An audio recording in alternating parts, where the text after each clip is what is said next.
আজকে আমার মেয়ের দুপুরের খাওয়া সবজি দিয়ে ডালিয়া আর তার সাথে হচ্ছে ডিম সিদ্ধ।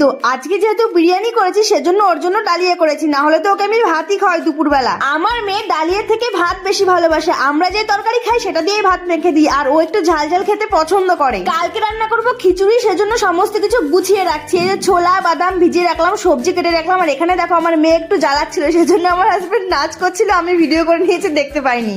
এখন হচ্ছে রাতের ডিনার, আর এখন সকালবেলা রান্না করছি খিচুড়ি। এর সাথে হবে টমেটোর চাটনি আর ধনিয়া পাতার পকোড়া। শীতের সবজি দিয়ে কিন্তু খিচুড়ি খেতে বেশ ভালো লাগে, শীতের সময় খিচুড়িটা বেশ সুন্দর লাগে খেতে। আর এর সাথে করবো টমেটোর প্লাস্টিক চাটনি। এখানে কাজু খেজুর এবং কিশমিশ ধুয়ে নিয়েছি, কড়াইতে তেল দিয়ে 5 ফোড়ন, শুকনো লঙ্কা এবং তেজপাতা ফোড়নে দিয়ে কাজু কিশমিশ ভেজে নিয়ে তার মধ্যে টমেটো দিয়ে নুন হলুদ দিয়ে ভালো করে সিদ্ধ করে নিয়ে তার মধ্যে বেশি করে চিনি দিয়ে দিতে হবে, তাহলে রেডি হয়ে যাবে টমেটোর প্লাস্টিক চাটনি। দারুণ হয় খেতে, পারলে একটু ভাজা জিরের গুঁড়ো শুকনো লঙ্কার গুঁড়ো দিতে পারো। তাহলে চলো আজকের মতন টাটা।